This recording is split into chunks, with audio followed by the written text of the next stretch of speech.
Hello दोस्तों, नमस्कार। स्वागत करता हूं आपका अपने इस नए वीडियो में। और तातल और हिमाल का 9वां नंबर का एक कविता है जिसका नाम है रिंझा, और बहुत ही इम्पोर्टेंट कविता है। ठीक है। और इस कविता को मैं आज आप लोगों को पढ़ाने वाला हूं। इसको अगर आप लोग अच्छे से समझते हैं तो बहुत मज़ेदार कविता है। और मैं तो यही कहूँगा कि इस कविता को आप याद कर लीजिए।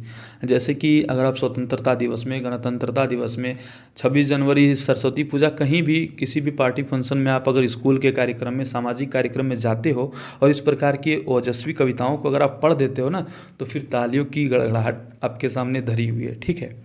सिलेबस ही हर कुछ नहीं होता। आप अगर पढ़ रहे हैं तो खुद को निखारने की सोचिए और इस प्रकार की कविताओं को आप याद जरूर कीजिए, क्योंकि इस प्रकार की कविताएं जो है वो लोगों के मन हृदय में होना चाहिए, ना कि किसी बुक में प्रिंट होना चाहिए। जैसे कि आपने सुना होगा आल्हा उदल की जो कविताएं हैं, आल्हा उदल का जो रासो साहित्य है, वो किताबों में ना मिलकर ज़्यादातर महिलाएं गाती है बुंदेलखंड में। आप लोग जानते होंगे, हिंदी साहित्य के जो स्टूडेंट होंगे।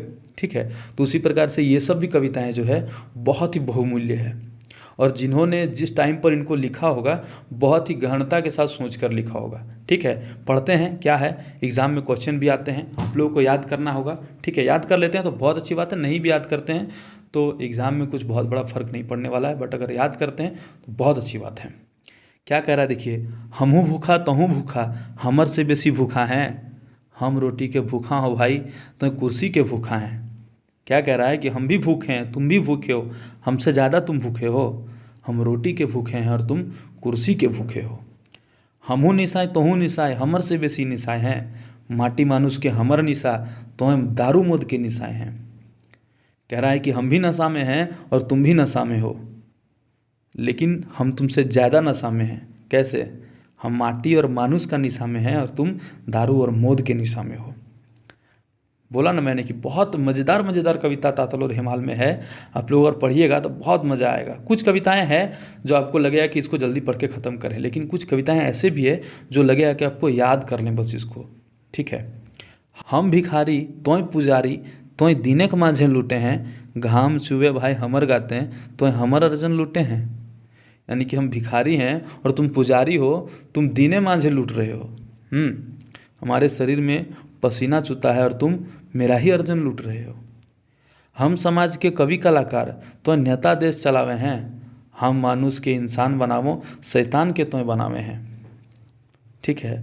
हम समाज का कौन है? कवि हैं, कलमकार हैं, कलाकार हैं, और तुम नेता कौन से जो देश चलाते हो। और यहाँ पर सभी नेताओं के बारे में नहीं कहा गया है, भ्रष्ट नेताओं के बारे में कहा गया है कि हम मानुष से इंसान बनाते हैं। कौन? समाज के कवि और कलाकार। और तुम शैतान को बनाते हो, इंसान को शैतान तुम बनाते हो। ठीक है। अगला पंक्ति देखिए, छौवाक बाप हमहू हको, तोहू छौवाक बापे हैं, जोर नार हम बेटी करो तोय बेटा के बेचे हैं। इस लाइन में क्या कहा गया है कि छौवा का बाप हम भी हैं, यानी कि ये जो छौवा का बाप है वो बेटी का बाप है, और छौवा का बाप तहूँ हो, यानी कि ये बेटा का बाप है। कह रहा है कि जोर नार हम बेटी करो तोय बेटा के बेचे हैं। ठीक है।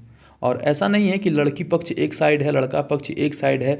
लड़की पक्ष बोल रहा है कि दहेज नहीं देंगे, लड़का पक्ष बोल रहा है कि दहेज लेंगे ही लेंगे। ऐसा नहीं है। ऐसा आप लोगों के बीच नैरेटिव सेट किया जाता है, पर जिसके घर में 2 बेटी है, 1 बेटी है, उसी घर में 1 बेटा 2 बेटा है। ठीक है। तो कहीं ना कहीं पूरे समाज की गलती है। बेटा पढ़े बीए में, बेटी गोबर कढ़नी रे, माटी लेखी के अगरबत्ती, घर लखी के बढ़नी रे। यानी कि बेटा जो है वो एमए बीए तक पढ़ाते हो और बेटी को गोबर गोइठा उठवाते हो। और माटी के लखी जो है, माटी का लखी कहने का मतलब कि जो मट्टी की मूर्ति है उसको तुम धूप अगरबत्ती दिखाते हो। और घर के लखी के बढ़नी, यानी कि घर का लखी से झाड़ू बनवाते हो और गोबर उठवाते हो, है ना। समझिए कविता को किस प्रकार से लिखा गया है। बड़ा मज़ा आया मुझे पढ़ने में, और मैं याद भी किया हूँ इस कविता को, और उम्मीद करता हूँ कि आप लोग भी याद जरूर करोगे। इसको कॉपी में ज़रूर लिख लीजिएगा। हमहू मानो तोहू माने, हमर से बेसी माने हैं, जान बुझ के हमें मानो तोय तो सुगुम बासी माने हैं। ठीक है। हम भी मानते हैं और तुम भी मानते हो, लेकिन क्या तुम हमसे ज़्यादा मानते हो? हम जानबूझ के मानते हैं और तोय सुगुम बासी माने हैं। यानी कि मैं जानबूझ के जांच परख के मानता हूं और तुम चुपचाप मान लेते हो। ठीक है। यहाँ बात कही गई है विज्ञान की, और अंधविश्वास की, यानी कि विज्ञान जो है वो जानबूझकर मानता है और अंधविश्वासी लोग जो हैं चुपचाप मान लेते हैं किसी चीज़ को। ठीक है, कविता बहुत ही प्यारी है, आप लोग ज़रूर शेयर कीजिएगा और खोरठा के लिए शेयर कीजिएगा। ठीक है, ना कि मेरे लिए ना आपके लिए। खोरठा में इस प्रकार की रचनाएं हैं, लोगों को दिखाने के लिए शेयर कीजिएगा। चैनल को सब्सक्राइब कर लीजिएगा अगर चैनल पर नए आए हैं तो। मेरा नाम है प्रभात रंजन पांडे। आप लोग चैनल को सब्सक्राइब जरूर कीजिएगा, वीडियोज़ लाइक कमेंट शेयर कीजिएगा। इंटरस्तरीय कलर के लिए ये वीडियो था और इससे प्रश्न भी आते हैं, किस प्रकार से प्रश्न आते हैं आगे के वीडियोज़ में आपको MCQ भी करवाऊँगा। जय हिंद, जय भारत।